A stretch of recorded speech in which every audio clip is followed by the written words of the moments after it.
Bismillahirrahmanirrahim. Assalamualaikum warahmatullahi wabarakatuh. Para mahasiswa yang berbahagia, yang kami hormati, pertama kita bersyukur kepada Allah Subhanahu wa Ta'ala atas rahmat dan hidayahnya.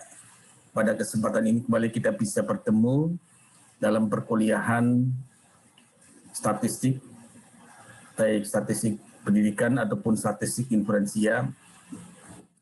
Topik pada kesempatan ini adalah teknik analisis korelasi kontingensi dan C kuadrat. Pada kesempatan ini pokok bahasan yang akan kita bicarakan adalah yang pertama adalah pengertian analisis korelasi kontingensi, kemudian kita akan bicara tentang indeks korelasi, kemudian langkah-langkah pada teknik analisis korelasi, kemudian pada bagian yang terakhir kita akan bicarakan tentang analisis kontingensi dengan menggunakan C kuadrat. Baiklah saudara sekalian, kita awali pertemuan ini dengan bersama-sama kita membaca Bismillahirrahmanirrahim.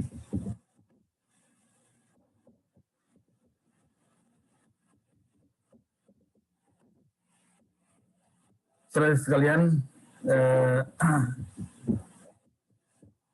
analisis korelasi pada hakikatnya adalah satu teknik analisis korelasi di mana kita akan menyelidiki tentang adanya hubungan.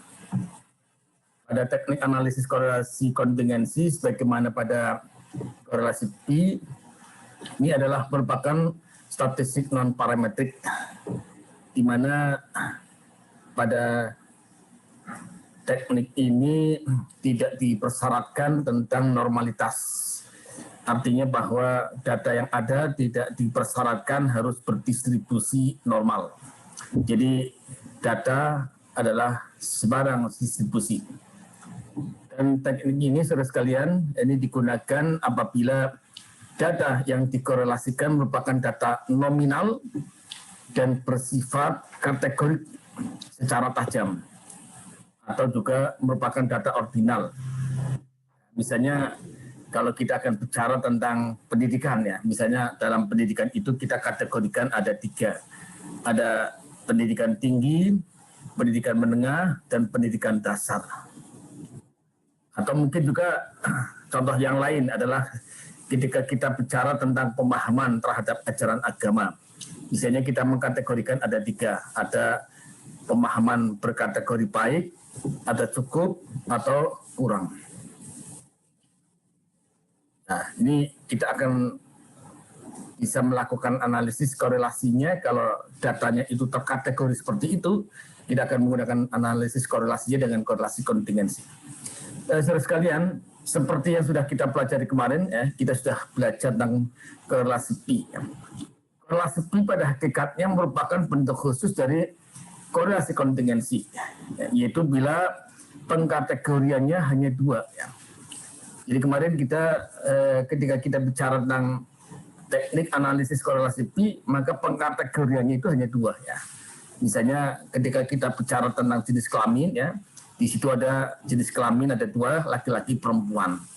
Ketika kita bicara tentang misalnya kesukaan terhadap suatu permainan, ya, katakanlah terhadap sepak bola, maka kita bisa mengkategorikannya menjadi 2, ya, suka dan tidak suka, dan seterusnya.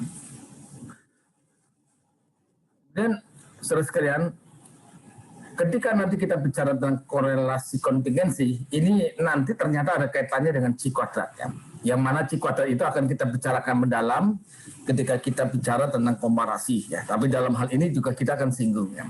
Dan ternyata ada hal yang sangat berkaitan, ya. Jadi ada satu kaitan erat antara korelasi kontingensi dengan C kuadrat, sehingga nanti pada bagian akhir kita nanti juga akan melihat bahwa salah satu solusi atau penyelesaian di dalam analisis korelasi itu juga bisa menggunakan C kuadrat.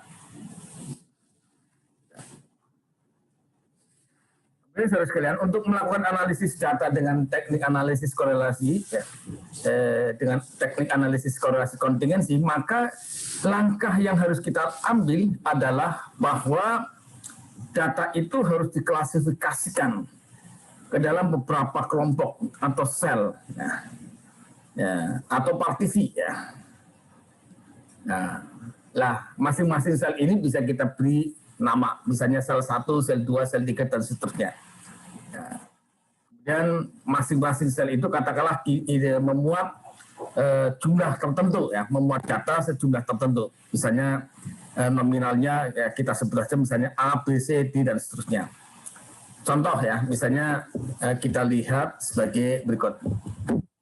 Ada contoh sebagai berikut. Misalnya ada sebuah ada suatu variabel variabel 1 itu memuat 3 kategori Kemudian variabel 2 itu juga memuat 3 kategori. Maka kita nanti akan bisa melihat bahwa data itu nanti akan terpartisi menjadi 3 kali 3 partisi atau 3 kali 3 sel Jadi ada 9 sel Sehingga selanjutnya kita bisa buat tabel kontingensi sebagai berikut Jadi variabel 1 sebagai contoh misalnya ketika kita ingin melakukan analisis korelasi tentang hubungan antara pemahaman agama dengan akhlak. Jadi misalnya kita ingin melihat apakah ada hubungan antara pemahaman keagamaan dengan akhlak. Maka variabel 1-nya dalam hal ini adalah pemahaman agama. Jadi variabel 1 adalah pemahaman agama.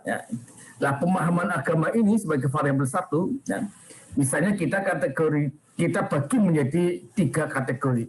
Kita sebut kategori 1, kategori 2, dan kategori 3.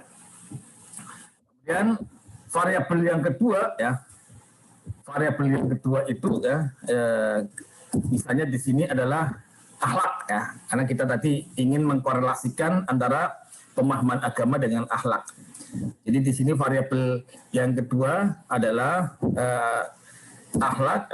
Akhlak ini saudara sekalian ini juga kita bagi menjadi 3 kategori atau katakanlah 3 kelompok. Misalnya ada kelompok 1 ini adalah kita kategorikan misalnya baik Kemudian kelompok 2 misalnya kita kategorikan sebagai kelompok sedang akhlaknya Kemudian kelompok 3 ini adalah kelompok yang kurang baik akhlaknya. Misalnya begitu. Nah, sehingga saudara sekalian, maka kita akan mendapatkan ada 9 sel Itu sel 1, sel 2, sel 3, sel 4, sel 5, sel 6, sel 7, sel 8, dan sel 9. Misalnya sel 1 itu sejumlah A, jadi ada A.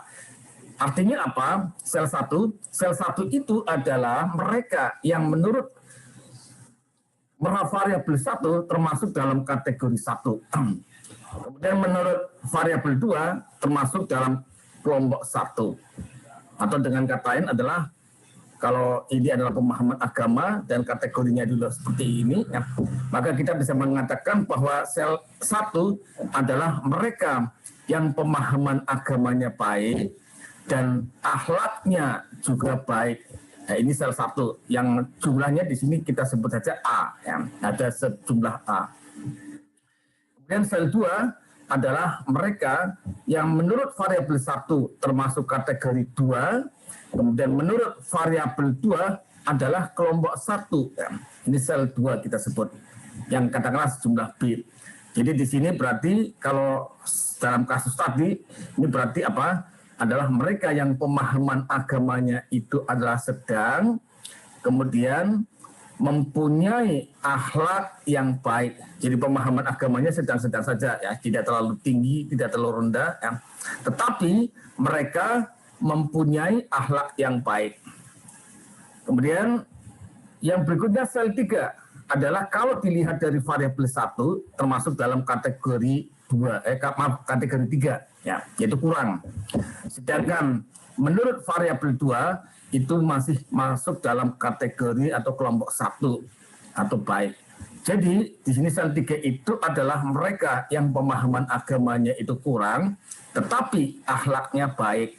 Nah, ini sejumlah C katakanlah. Nah ini jumlah dari kelompok 1 ini kalau kita jumlahkan jadi A plus B plus C ini ya.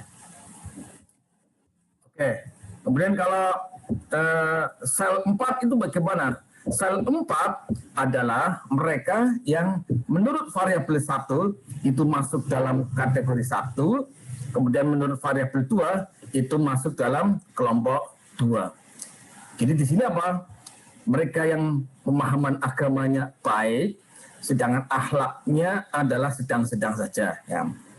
Kemudian sel 5 seperti itu dan seterusnya ya sampai sel 9. Jadi gitu saudara sekalian ya. Penjumlahannya adalah seperti itu. Ini sebentar. Jadi kalau kemudian kita jumlahkan secara kolom, nanti kita dapatkan seperti secara baris ya, kita dapatkan A plus B plus C, mereka yang kelompok kelompok 1 ya, atau yang akhlaknya baik ya. Kemudian D plus E plus F adalah mereka yang akhlaknya sedang ya. Kemudian berikutnya bisa kita lihat ya.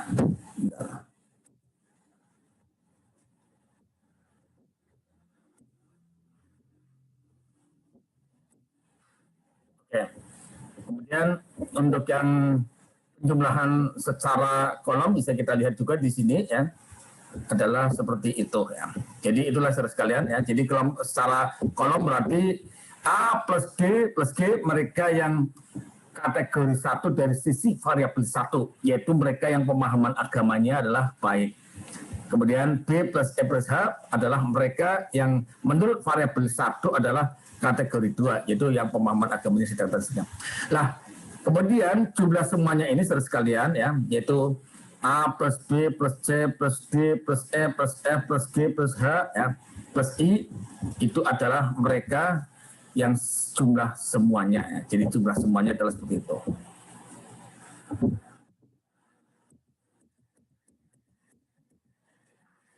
Oke.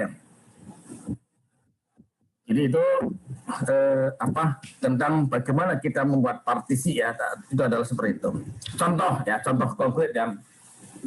Misalnya ada suatu penelitian ingin mengetahui apakah ada pengaruh kegairahan berolahraga terhadap semangat kerja karyawan ya.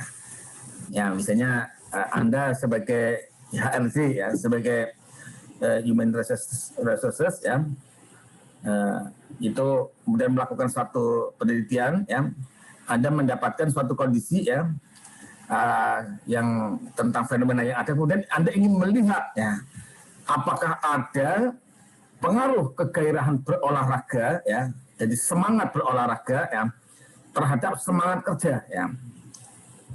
Maka di sini kita bisa melakukan satu pemetaan, yaitu kegairahan berolahraga itu kita kategorikan misalnya ada 3, yaitu gairah tinggi, gairah sedang, atau gairah rendah. Sedangkan semangat kerja juga kita kategorikan menjadi 3 ya, misalnya ya, kita kategorikan menjadi 3 ya. Yaitu dalam hal ini ada semangat tinggi, ya, jadi semangat kerja tinggi, semangat kerja sedang, dan semangat kerja rendah. Sehingga kalau kita nyatakan dalam tabel, di dalam tabel kontingensi, maka kita dapatkan tampilan seperti ini. Ya. Oh, ini kok masih enggak ya. Jadi kita dapatkan seperti ini. Ya, ini kegairahan. Jadi variabel 1 di sini adalah kegairahan berolahraga, ya. Kegairahan berolahraga, kegairahan olahraga. Kemudian variabel 2-nya dengan demikian adalah semangat kerja. Oke. Semangat kerja. Nah, maka di sini kita bisa melihat partisisinya adalah sebagai berikut. Nah, ini sel 1 adalah yaitu apa? Mereka yang gairah olahraganya itu baik, semangat kerjanya juga baik. ini sel 1 ya, yang jumlahnya adalah A. Kemudian sel 2 adalah mereka yang kegairahan berolahraganya itu sedang, sedangkan semangat kerjanya baik. Kemudian sel 3 adalah mereka yang kegairahan berolahraganya itu rendah, semangat kerjanya baik. Nah, ini nah, jumlah yang semangat kerjanya baik itu di A plus B plus C. Kemudian sel 4 ya, adalah seperti ini ya, yaitu kegairahan berolahraganya itu baik, semangat kerjanya sedang tentunya ya. Kemudian kalau kita lihat sel 9, mereka adalah yang kegairahan berolahraganya itu sedang, rendah, dan semangat kerjanya itu rendah ya. Jadi ini perlu diwaspadai nih kalau ada karyawan seperti itu ya, nggak mau olahraga, nggak mau apa kerja ya. Ya ini jangan-jangan dia kurang gizi nih. Ini perlu di treatment khusus ya. Jadi itu. Inilah saudara sekalian, tabel kontingensinya adalah seperti ini. Jadi kita bisa lihat seperti ini. Oke, itu saudara sekalian, itu tentang langkah awal di dalam teknik analisis korelasi kontingensi adalah membuat tabel kontingensi ya. Kemudian setelah itu ya, kita perlu menghitung indeks korelasi ya. Dan saudara sekalian, indeks korelasi dari kontingensi ini disimbolkan dengan C ya, yang dirumuskan sebagai berikut ya. Itu C sama dengan akar C kuadrat ya. Ini C ya. Nah, ini C ya, dibacanya C ya. Nah, jadi C sama dengan akar C kuadrat per N ditambah dengan C kuadrat. Di mana N itu adalah banyaknya data. Nah, jadi ini data semuanya ya, data semuanya ya. Kemudian C kuadrat ya, ini adalah ini simbol C kuadrat ya, yaitu dicari dengan rumus ini. Perhatikan rumus ini ya. Rumusnya adalah sebagai berikut, yaitu C kuadrat sama dengan FO, ya, C kuadrat sama dengan sigma FO min FT dikuadratkan dibagi dengan FT. Ini. FO. FO itu adalah frekuensi observasi.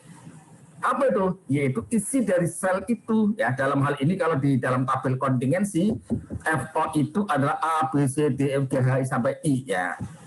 Kemudian FT itu apa? FT itu adalah frekuensi teoritis ya. Frekuensi teoritis, ini belum saya tulis ya. Jadi frekuensi teoritis itu adalah cara mencarinya itu begini ya. Coba Anda perhatikan saja di sinilah. Jadi frekuensi teoritis itu adalah jumlah pada kolom. Nah, jadi kalau misalnya kita ingin mencari frekuensi teoritis dari sel 1, caranya begini ya. Jumlah pada kolom dikalikan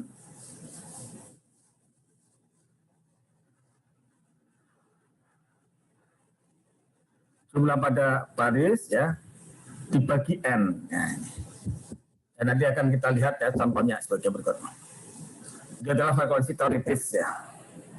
Kemudian setelah itu saudara sekalian, setelah kita menentukan FT, kita harus menuliskan hipotesisnya, rumusan hipotesisnya. Ini sama seperti pada teknik analisis korelasi sebelumnya. Jadi kita tuliskan hipotesisnya ya. Nah, hipotesisnya adalah seperti ini. H0 itu suatu pernyataan yang mengatakan C-nya sama dengan 0. Yaitu suatu pernyataan tidak terdapat korelasi yang signifikan antara variabel X dengan variabel Y. Dan HA itu adalah satu pernyataan yang mengatakan terdapat ya korelasi yang signifikan antara variabel X dengan variabel Y. Nah, oke. Selanjutnya apa? Interpretasi. Lah untuk melakukan interpretasi ini saudara sekalian ya, ini ada sedikit keunikan, yaitu kita tidak bisa langsung menggunakan C, tetapi C itu harus ditransformasikan atau diubah menjadi nilai Pi. Nah, ini kembali kepada teknik analisis korelasi Pi. Jadi kita harus mengubah C itu ke dalam Pi dengan rumus apa ini? Pi sama dengan akar C per akar 1 min C kuadrat. Ya, ini nanti kita akan mendapatkan nilai Pi. Setelah kita dapatkan nilai pi, maka interpretasinya itu sama seperti pada teknik analisis korelasi pi. Masih ingat kan ya kemarin ya teknik analisis korelasi pi ya? Itu nanti kita kembali ke situ. Oke. Contoh ya. Misalnya ada suatu penelitian bertujuan ingin mengetahui apakah ada hubungan antara kegairahan berolahraga dengan semangat kerja ya. Tadi contoh seperti tadi. Kemudian kita dapatkan data dari penyebaran kuesioner itu setelah ditabulasikan didapatkan tabel kontingensi sebagai berikut. Nah, ini kita dapatkan tabel seperti ini ya. Itu variabel satunya di sini adalah kegairahan berolahraga, di sini ada besar, ada sedang, ada rendah. Dan semangat kerja itu juga ada semangat kerja tinggi, semangat kerja sedang, dan juga semangat sedang rendah. Nah, kita dapatkan data-data ini ya. Jadi mereka yang kegairahan berolahraganya besar dan semangat kerjanya tinggi adalah 18. Mereka yang kegairahan berolahraganya itu sedang, semangat kerjanya tinggi itu ada 12. Mereka yang gairah olahraganya itu rendah tapi semangat kerjanya itu tinggi itu ada 10 ya, dan seterusnya ya. Jadi kita dapatkan seperti ini. Pertanyaannya adalah bagaimana kesimpulannya? Apakah terdapat korelasi ya atau hubungan antara kegairahan berolahraga dengan semangat kerja? Oke, untuk itu saudara sekalian ya, kita perlu melakukan analisis. Analisisnya bagaimana? Yang pertama, kita menghitung nilai C. Ya. Untuk menghitung nilai C ini saudara sekalian, jadi C itu kan tadi rumusnya kan sudah kita lihat ini ya. Rumus C adalah sebagai berikut ini. C sama dengan akar C kuadrat per N plus C kuadrat. Di mana C kuadrat sama dengan akar, C kuadrat sama dengan sigma FO min FT kuadrat per FT. Maka kita harus menghitung nilai C dengan menggunakan tabel kerja seperti ini. Tabel kerjanya apa? Tabel kerjanya tujuan yang pertama adalah untuk menghitung nilai C kuadrat. Jadi kita harus menghitung C kuadrat ya. Jadi dari data seperti ini kemudian kita buat tabel kerja untuk menghitung C kuadrat ya dengan menggunakan tabel perhitungan seperti ini. Nah, ini tabel perhitungan tujuannya apa? Untuk menghitung C kuadrat. Karena C kuadrat itu sama dengan jumlah atau sigma dari FO min FT kuadrat per FT. Nah, jadi kita buat tabel perhitungan seperti ini. Coba perhatikan ya. Tabel perhitungannya adalah seperti ini.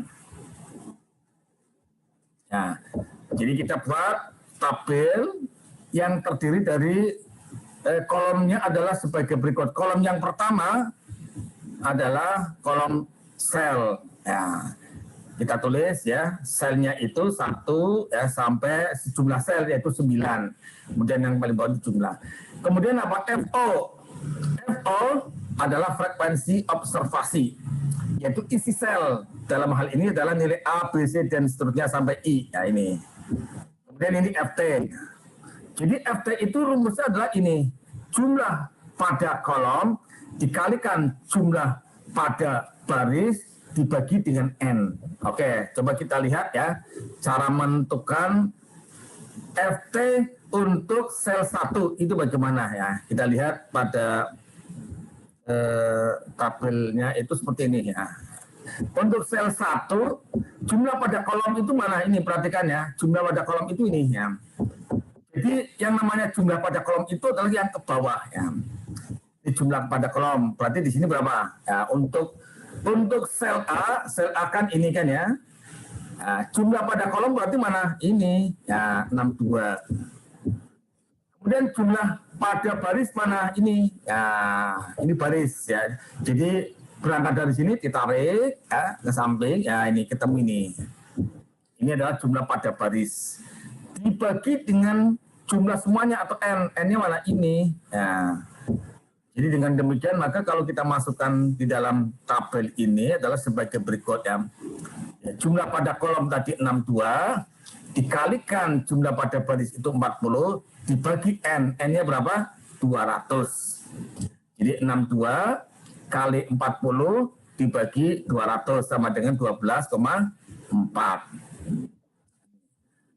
Kemudian berikutnya adalah kolom FO min FT. FO-nya malah ini tadi, FO-nya adalah ini ya. Berapa nih? 18 ya. Jadi FO-nya itu 18. FO. Kemudian FT-nya mana? Ini tadi 12,4. Jadi FO min FT dengan demikian adalah 5,6. Kemudian kolom berikutnya adalah FO min FT kuadrat. Jadi mana? Hasil 5,6 tadi dikuadratkan, terdapatkan bilangan 31,3600. Dan yang kolom yang paling akhir itu adalah FO min FT kuadrat dibagi FT, yaitu hasil ini dibagi dengan ini ya. Jadi hasil dari FO min FT kuadrat dibagi FT. Jadi di sini berapa? 31,3600 dibagi 12,4, hasilnya adalah 2,5290. Ini untuk kolom FO min FT kuadrat per FT. Kemudian sel yang kedua, sel B ya, ini sel B ya, sel B. Jadi kita lihat tadi di tabel kontingensi ya, dari tabel kontingensi. Nah ini yang kedua kan ini ya, ini sel yang kedua adalah ini ya, sel B ya. Isinya berapa? 12. Ya, jadi FO-nya dengan demikian kita isikan berapa? Isikan 12 ya. Kemudian FT-nya adalah jumlah pada kolom dikalikan jumlah pada baris dibagi N. Nanti di sini bagaimana jumlah pada kolomnya mana? Ini ya. Ini pada kolom, Anda tarik ke bawah. Ah, ini kedapatkan bilangan berapa? Jumlah pada kolomnya berapa? 65. Kemudian jumlah pada baris ya, ini ditarik.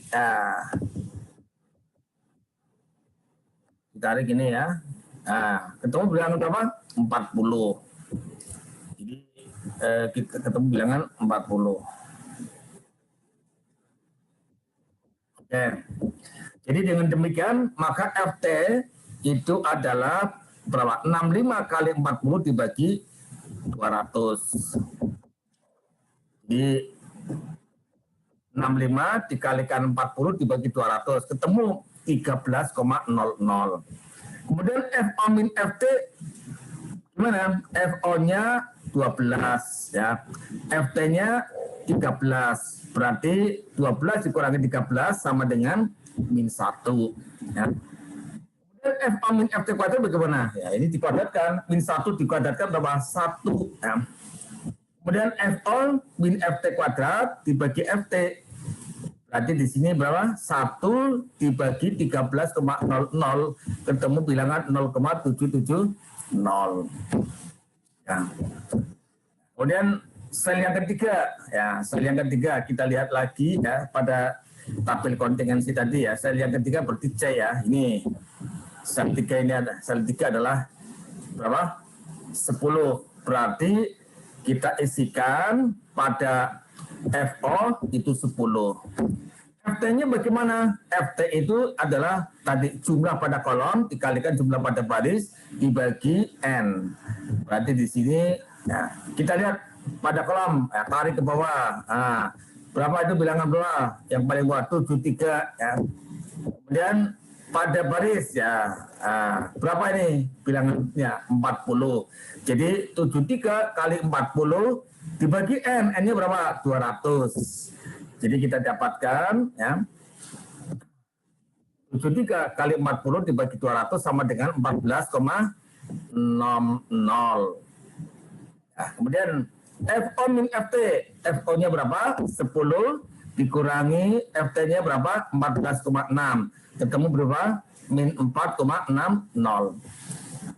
Kemudian FO min FT kuadrat. Berarti mana? Ini min 4,60 itu dikuadratkan ketemu 21,1600.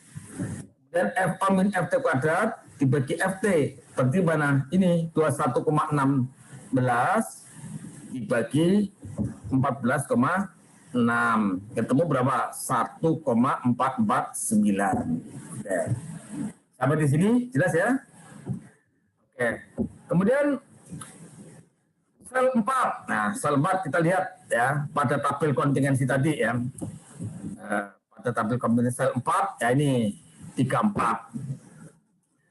Jumlah pada kolomnya mana? Ditarik ke bawah.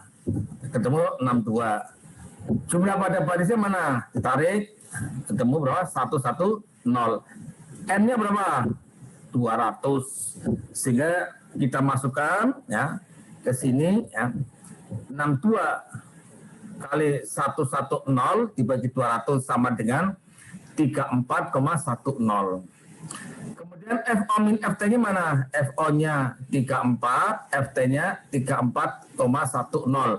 Jadi hasilnya adalah min 0,10. Kemudian FO min FT kuadrat mana? Ini dikuadratkan 0,01. Kemudian FO min FT kuadrat dibagi FT. Ya. Jadi ini dibagi 34, jadi 0,100 dibagi 34, ketemu bilangan 0,003. Ya. Kemudian sel yang kelima. Nah, sel yang kelima mana? Nah, kita lihat lagi di sini. Sel yang kelima ketemu bilangan berapa? 43 ya. Jumlah pada kolomnya mana? Ya, 65 ya. Jumlah pada barisnya mana? 110 ya. N-nya berapa? 200. Jadi dengan demikian kita dapatkan pada sel yang kelima itu adalah 65 kali 110 dibagi 200 sama dengan 35,75 ya. Dan kalau kita hitung nilai FO min FT-nya dengan demikian adalah mana ini ya, FO min FT-nya berarti 43 dikurangi 35,75 sama dengan 7,25. FO min FT kuadrat berarti 7,25 kali dikuadratkan 52,5625. Kemudian FO min FT kuadrat dibagi FT berarti 52,5625 dibagi 35,75. Ketemu 1,4703. Ya, bisa dilanjutkan ya. Silakan diteruskan ya. Untuk sel 3 ya. Ya, ini berapa? Sel 7 maaf, sel 6 ini isinya FO-nya ini ya, di situ diteruskan ya. Dan sel 7 ya, FO-nya 10 ya. Sel 8 FO-nya 10 juga, sel 9 30. Dari mana sih? Ini dari sini ya. Dari tabel ini ya. Nah, ini kan sekali lagi kalau kita lihat di sini ya, ini A, ini B, ini C, ini sel 1, ini sel 2, sel 3, sel 4, sel 5, sel 6, sel 7, sel 8, sel 9 nih. Tinggal dicantumkan saja di situ ya. Artinya dari mana? Ya, kalau misalnya sel 10 berarti ya, jumlah pada kolomnya mana? 62 ya. Jumlah pada barisnya mana? 50. Jadi 62 dikalikan 50 dibagi 200. Tuh. Oke, ya. Jadi setelah kita menghitung ya, hitung semua ya, kita dapatkan nilai-nilai ini, kemudian kita jumlahkan ya. Kita jumlahkan FO dijumlahkan nanti sejumlah N pasti ya. Kalau enggak jumlah N berarti ada kesalahan menghitung atau kesalahan menulis ya. Dan ini FT ya, ini tidak usah dijumlah. FO min FT itu nanti 0 pasti ya. Kemudian FO min FT kuadrat ini tidak usah dijumlah. Kemudian ini yang paling penting yang akan kita cari itu adalah jumlah dari FO min FT kuadrat per FT. Nah, dihitung ya, Anda hitung pakai kalkulator didapatkan 18,7134. Lah itulah yang disebut dengan Q kuadrat. Ya. Jadi ini yang disebut dengan Q kuadrat, yaitu apa? Sigma FO min FT kuadrat per FT. Ini disebut dengan Q kuadrat. Dan N-nya tadi berapa? N-nya sama dengan 200. Sehingga dengan demikian, maka kita bisa menghitung nilai C. C sama dengan akar C kuadrat per N plus C kuadrat.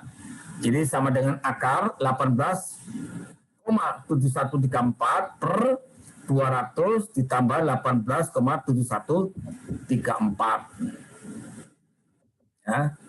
Sehingga kita dapatkan ya, ini yang di atas tetap, yang di bawah dijumlah berarti menjadi 218,7134 itu sama dengan 0,29255. Ini adalah C. Nah, kemudian langsung saja kita konversikan dari C itu menjadi pi dengan rumus ini. Rumusnya apa? Pi sama dengan C per akar 1 min C kuadrat.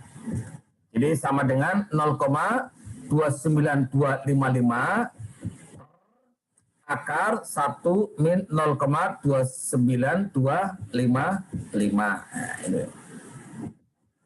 Sehingga sama dengan 0,29255 per akar 1 min 0,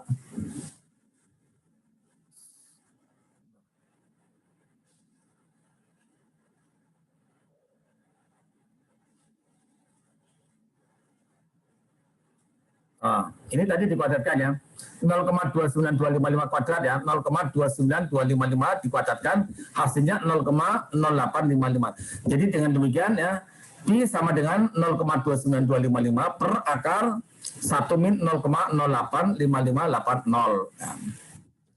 Jadi sama dengan ya, atasnya tetap, yang bawahnya menjadi ini ya, 0,085580. Jadi hasilnya adalah ini 0,306. Ini adalah nilai pi ya. Jadi nilai pi-nya kita dapatkan 0,306. Kemudian setelah itu baru kita tuliskan rumusan hipotesis ya. Rumusan hipotesisnya bisa kita tuliskan dalam seperti pada teknik analisis korelasi pi saja ya. Yaitu H0 sama dengan pi H sama dengan 0 ya. H0 itu adalah pi H sama dengan 0. Atau kalau mau tidak ribet ya tulis saja H0 sama dengan tidak terdapat baca. Ini juga boleh. Jadi H0 ya, tidak terdapat korelasi positif yang signifikan antara kegairahan berolahraga dengan semangat kerja. Mengapa kita tulis positif? Karena ini pi-nya positif ya. Jadi kita tulis positif. Kemudian HA itu adalah pernyataan yang mengatakan terdapat korelasi positif yang signifikan antara kegairahan berolahraga dengan semangat kerja. Ya, oke, ini sudah kita dapatkan nilai rumusan hipotesisnya seperti itu. Kemudian setelah itu apa? Kita melakukan interpretasi terhadap nilai indeks korelasi. Dalam hal ini terhadap nilai pi. Ya, karena setelah ini kita melakukan langkah seperti teknik analisis korelasi pi. Itu apa? Kita pertama melakukan interpretasi secara sederhana, yaitu dengan menggunakan tabel ancar-ancar. Masih ingat ya? Tabel ancar-ancar pada bab mana? Pada bab 9. Pada bab 9 coba kita lihat ya, pada bab 9. Masih ingat enggak? Kalau enggak ingat ya, ini kita lihat sama-sama lah. Pada bab ini di sini juga bisa bab 9. Sebelumnya masih ingat ya, dulu pada bab 9 ini seperti ini.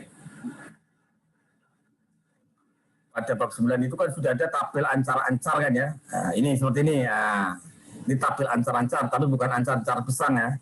Apalagi ancar timun, ancar nanas itu ya. Nah, jadi ini tabel ancar-ancar ini kita gunakan untuk menginterpretasikan apa? Untuk menginterpretasikan terhadap nilai pi atau nilai R.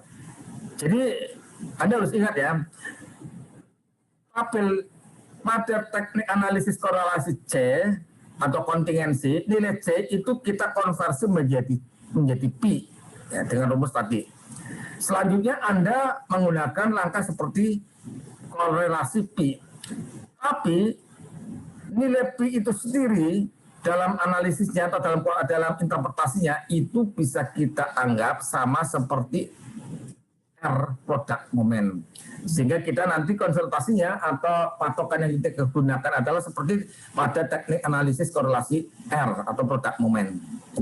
Jadi dengan demikian kalau hasil perhitungan tadi ya kita mengatakan ini ya, kita mengatakan I-nya sama dengan 306 itu sama dengan kita mengatakan R-nya sama dengan 0,306. Nah, 0,306 itu pada tabel ancar-ancar itu terletak di mana ya? Kita lihat di sini ya.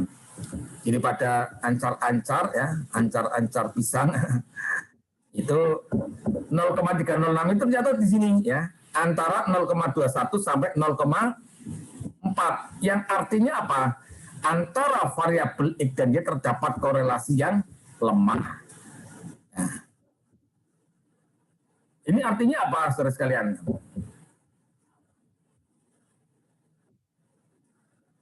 Artinya adalah bahwa jadi kalau variabel X itu menyatakan kegairahan berolahraga dan Y itu adalah semangat kerja, ketika R-nya sama dengan 0,306 itu artinya bahwa antara kegairahan berolahraga dengan semangat kerja terdapat korelasi positif yang lemah.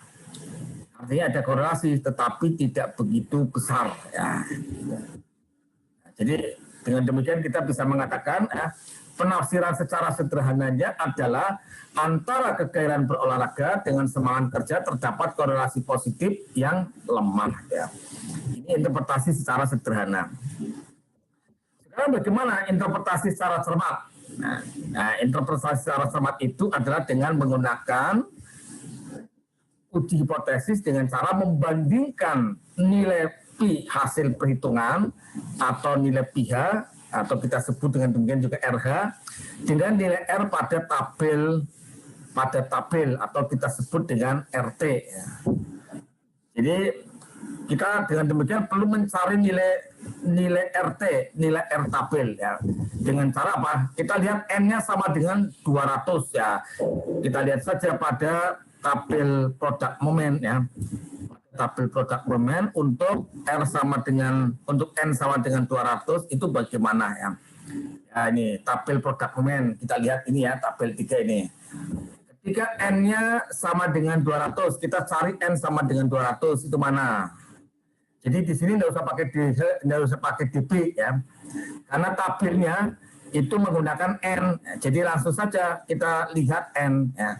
Kecuali nanti kalau di buku yang lain itu ada DB, maka Anda harus konversi N itu ke DB dengan cara apa? DB sama dengan N-2. Tapi karena di sini tabelnya itu mencantumkan N, maka langsung saja Anda lihat N-nya. N-nya sama dengan berapa tadi? 200. Ya, ketemu ini. N200. Ketika N200, maka kita lihat pada taraf signifikan 5%, itu nilai RT-nya itu 0,138. Sedangkan pada taraf signifikan 1%, nilai RT-nya adalah 0,181. Maka kita bisa tuliskan di sini ya, adalah sebagai berikut. Yaitu pada taruh kesalahan 5%, maka nilai RT-nya sama dengan 0,138, sedangkan pada taruh kesalahan 1%, nilai RT-nya adalah 0,181 gitu. Langkah berikutnya apa? Kita membandingkan ya. Jadi membandingkan antara nilai mutlak pH dengan nilai mutlak PT. Ya, nilai mutlak pH-nya tadi sudah dihitung ya. pH atau RT, RH ya. Itu adalah 0,306 sudah kita hitung tadi, sehingga nilai mutlaknya juga tetap karena apa, ini bilangan positif ya. Jadi nilai mutlaknya adalah nilai mutlak dari pH adalah 0,306. Nah kita lihat satu-satu ya. Pertama untuk 5% ya, untuk 5% untuk taraf signifikan atau tingkat kesalahan 5% ya. Kita lihat ya, RT-nya tadi sudah kita lihat dalam tabel L adalah 0,138. Jadi RT-nya 0,138. sedangkan pH-nya 0,306. Jadi kalau kita bandingkan pH dengan PT, pH 0,306. Ya, kalau Anda mau tulis di sini bolehlah sini ya. Salah. Oke. Jadi pH sama dengan 0,306.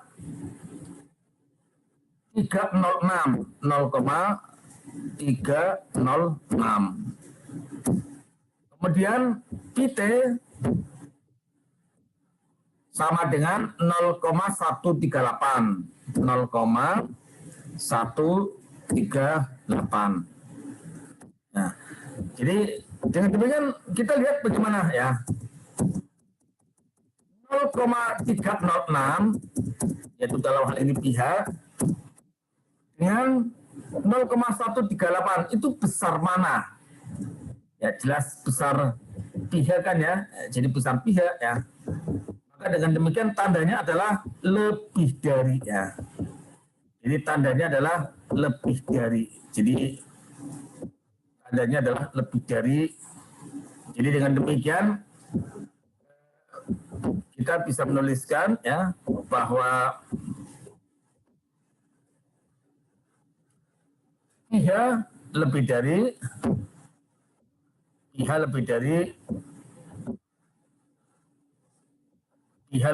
PT. Ya. Nah, kalau pH lebih dari PT, kita sudah ngerti teori dari awal ya. Jadi kalau pH lebih dari PT, maka sikap kita adalah H0 ditolak, HA-nya diterima. Jadi dengan demikian disimpulkan apa? Pada taraf kesalahan 5% terdapat korelasi positif yang signifikan antara kegairahan berolahraga dengan semangat kerja. Ini. Jadi pada 5% itu kita punya kesimpulan seperti ini. Sekarang bagaimana untuk yang 1%? Langkahnya sama ya. Jadi pada taraf kesalahan atau tingkat signifikan 1% ya. Nah, kita akan lihat nilai RT-nya 0,181 ya. Tadi sudah dihitung ya, ini sudah dilihat ya. 0,181. Maka berarti apa? Berarti kita bisa melihat ya nilai pH yang itu adalah 0,306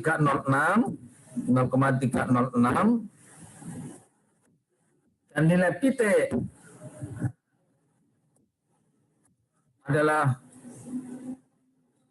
0,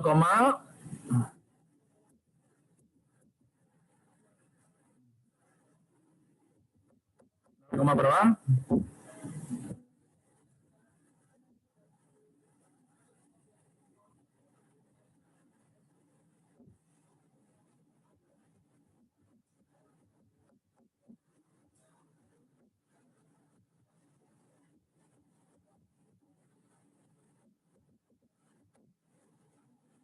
Ya, 0,181.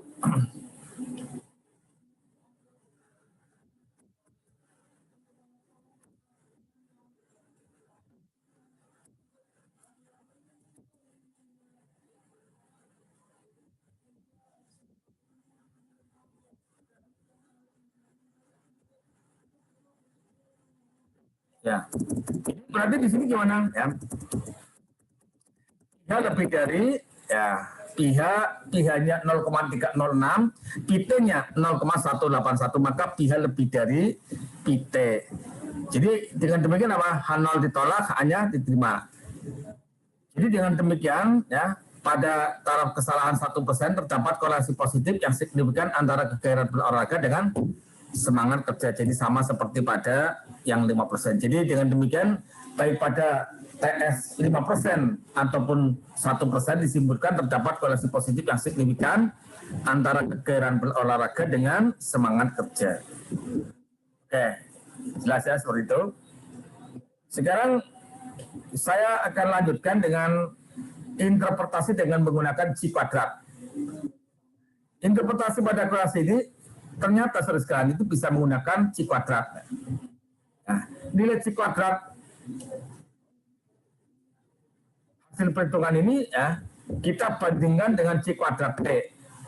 Jadi C kuadrat itu tadi kan dalam perhitungan awal ya, kita kan dapatkannya kan ini ya, langsung ketemu C kuadrat ya, yaitu sigma F min FT kuadrat per FT itu adalah C kuadrat, yaitu 18,7134 dalam perhitungan tadi ya. Nah ini nanti kita bandingkan dengan nilai C kuadrat T, jadi ada C kuadrat T juga ya. Ada C kuadrat tabel ya.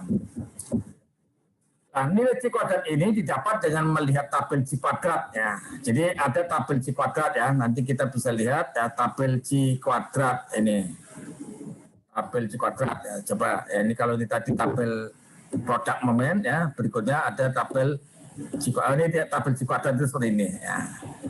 Jadi ada tabel C kuadrat. Bagaimana cara menentukan nilai C kuadrat ya adalah sebagai berikut. C kuadrat tabel kita dapatkan. Jadi nilai C kuadrat tabel dapat dengan melihat tabel ya, dengan menggunakan tingkat kesalahan tertentu bisa 5% atau 1% dan dengan memperhitungkan derajat kebebasan atau dB. Harga dB ditentukan bagaimana rumusnya ini ya. dB sama dengan K-1 dikalikan R-1. Apa itu K? Ya, K itu adalah banyaknya variabel, banyaknya kategori pada variabel 1 ya. Jadi banyaknya kategori pada variabel 1. Ini K. Sedangkan R itu adalah banyaknya kategori pada variabel 2. Jadi nilai K itu bisa kita lihat dari banyaknya kategori pada variabel 1 dan kategori pada variabel 2. Kemudian setelah itu kita melakukan pengujian ya, penerimaan hipotesis itu dengan menggunakan patokan seperti jika C kuadrat H lebih dari C kuadrat T, maka H0-nya ditolak, H-nya diterima. Kalau C kuadrat H kurang dari, maka H0-nya diterima, H-nya ditolak. Sama seperti biasa. Contoh, jadi pada contoh yang sudah kita hitung tadi, K-nya berapa ini? Pada variabel 1 itu ada berapa kategori ya? Variabel 1 ada berapa kategori? Besar, sedang, rendah. Jadi ada 3. Variabel 2-nya ada berapa kategori? Ada 3 juga. Jadi K-nya 3, R-nya juga 3. Maka kita bisa menghitung sebagai berikut ya. Jadi K-nya 3, R-nya 3. Jadi dB-nya dengan demikian 3 min 1 dikalikan 3 min 1 berarti sama dengan 4. Nah, dengan demikian maka kita bisa menghitung nilai C kuadrat T berapa, C kuadrat untuk 5% berapa, untuk 1% dengan melihat tadi dB-nya tadi. Kita lihat ya di sini ya. Kita lihat pada tabel ini C kuadrat ya. dB-nya tadi berapa? 4. Nah, ini kita lihat aja 4. Kemudian Anda tarik ya ke yang kita gendaki katakanlah ke 5%, nah ketemu ini 9,488.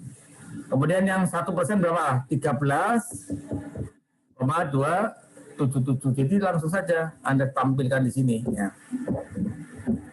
Jadi dengan demikian pada taruh kesalahan 5% nilai C kuadrat T sama dengan 9,488.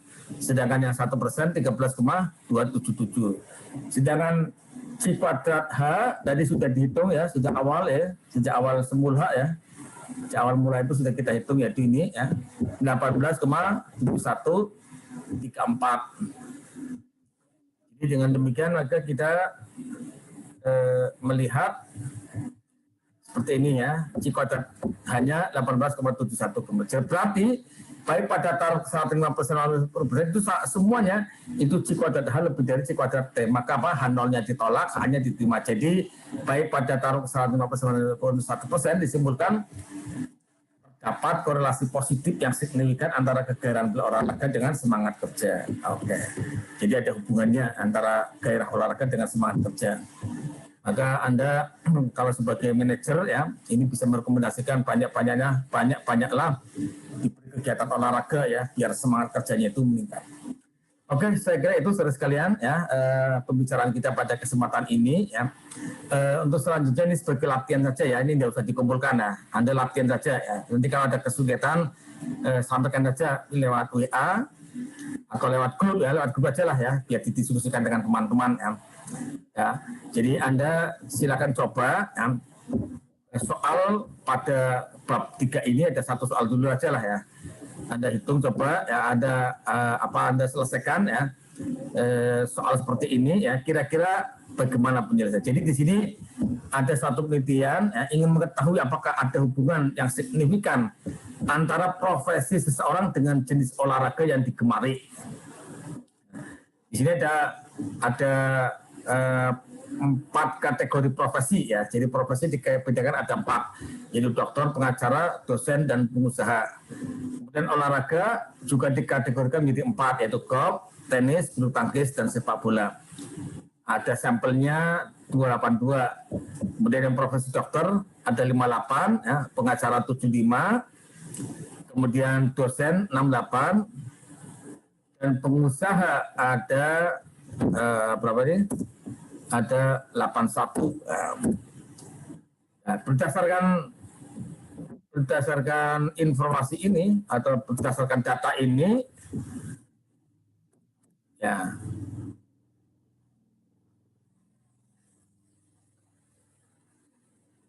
berdasarkan data penelitian yang dilakukan itu kemudian didapatkan kegemaran berolahraganya seperti ini ya.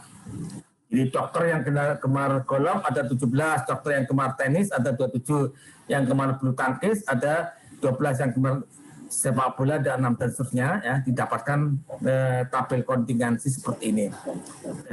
Anda coba analisis ya, apakah terdapat ya, bagaimana kesimpulannya, apakah terdapat hubungan